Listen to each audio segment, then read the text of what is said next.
What I miss is to go out and grab something to eat to the restaurant like we used to do. Grab some bubble tea, popcorn chicken, go to 85-degree bakery. Oh my god, I'm just imagining. Oh. What's up, y'all? It's John Master Lee. And Lulu. And we are starting our official quarantine vlogs. With our robes on. With our robes on, because this is the most comfortable way to enjoy a quarantine here. With the quarantine continuing to last longer and longer, and people started to go just a bit batshite crazy being stuck at home, including us, I thought, you know what? We're all going through the same thing. I'm sort of in one of these tough situations lately, Lulu, because I want to make videos that inspire people, yet I think it's been hard to do because some people just want pure entertainment to take their mind off of things. Yet at the same time, I also want to make very serious videos about, you know, these issues and how we want to tackle them. You know, in particular about, like, say, unemployment. You know, I want to make some videos about, like, how to help people look for a job in these times. But I keep going back and forth in terms of this struggle, and kind of giving me anxiety being a YouTuber. How are you feeling these days, Lulu? I am feeling the same way. I work every day, and knowing that I have to go out scares me. Like, I literally have to, like, wash my hands every time. And then I wear my mask. That is the default scenario in life now. You have to wash your hands. You have to wash your hands constantly. You have to wear your mask. I don't like washing my hands constantly. It gets really dry. But I also use lotion constantly. So. Oh, you watching one of my videos? So should you be concerned about using something like Zoom? Well, I made this last night while you were doing your midnight shift, so this was a video I basically just worked on all through the night because I felt like really important to make because, well, you know, we were actually using Zoom last week with our family gathering. Which I didn't really get to talk to them that much because I just got home and I need to shower. Yeah. Make sure I don't have the virus. That's right. How's your dinner, John? Yeah, it's late night right now. What time is it? It's about 8 o'clock. Lulu got home pretty late today. And she did bring home a meal from work. So at work, they provide us free meals because our boss wants us to stay in the building as much as possible versus going out of the building just to get some food. So here's the thing, right?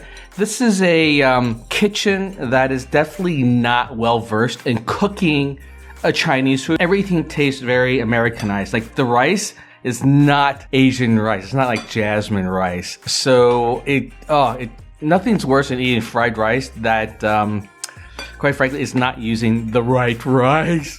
Drives me crazy.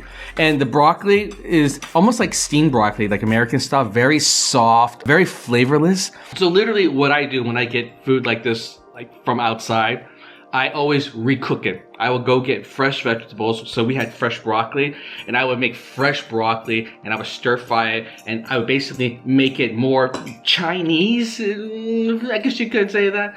I will sometimes go buy food from outside, and then I would like sort of remake it into something that feels like a combination of the two. So it's a lot healthier because I will always add a lot more vegetables and flavor. Add a lot more flavor. American food tends to be the least flavored. There's only two types of seasoning they ever add to their food, and that is salt and pepper.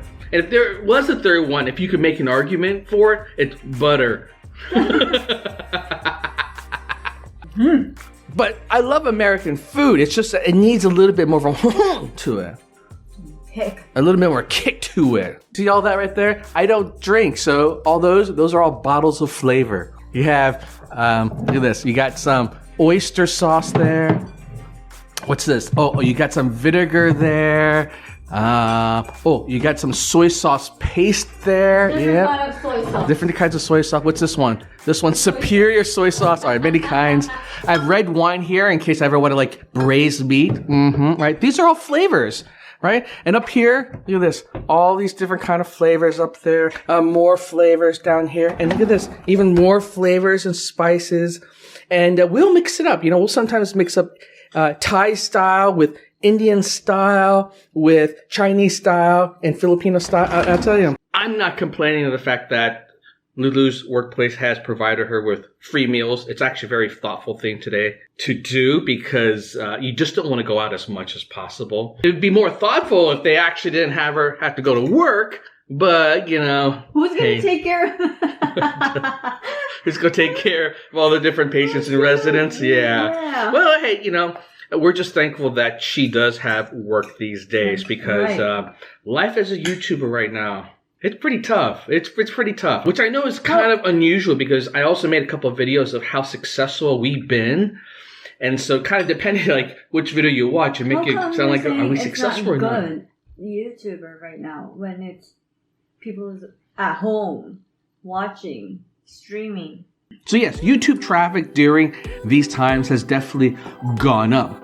But people are watching a lot more content around other things than our reaction channel. Like, in other words, people are less interested in watching this type of entertainment than they are learning about what's going on in the world. There's a lot more people watching the news as an example, right? Mm-hmm. But the big problem here isn't so much that views have gone down, it's that advertisers aren't advertising. And so if advertisers don't advertise, then we don't make money. Why are they not advertising? Well, the reason why advertisers aren't advertising, Lulu, is because the world has come to a standstill. No one's buying anything. So what are they advertising? Like they're saying, hey, come watch this movie that is no longer coming out to the theater. Or, hey, come buy some jeans at the Gap at 50% off when we open back up in another couple of months. There's nothing to buy and there's no stores open, restaurants are closed and movie theaters are closed and events are closed. So like there's nothing to advertise.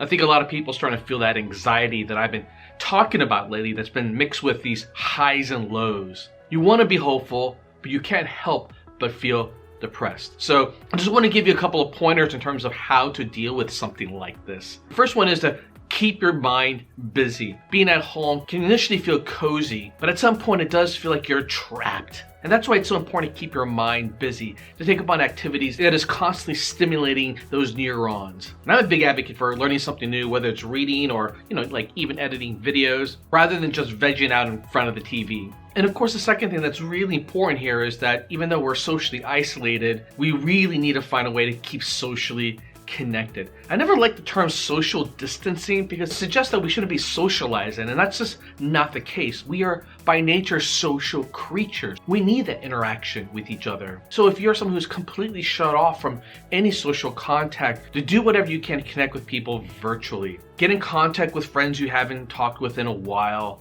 Reconnect with old family members. Try to set up very specific time periods where you are actually going to meet up online. One thing my family and I have done is once a week we're starting to get together online because that forces us to have something that we know we will go look forward to. As we start to isolate ourselves more and more and we get depressed more and more, our natural tendency is to want to interact with people less and less. So in many ways you have to force yourself even harder to want to go socialize, even though that's what your mind and body and soul craves. My last advice here is to still go outside. Go for a walk, even if it's just around your block, even if it's just to go to the grocery store to get something to eat. It's really important to make sure you step outside to realize that the world is still going on and that the world is still a beautiful place. Get that fresh air, get all that vitamin D from the sun rays, and to at least see that there's still people around. Because that's reaffirmation that the world is still alive and kicking. And despite how some of the news seems to get worse and worse, that there's some normalcy that is bound to come our way soon.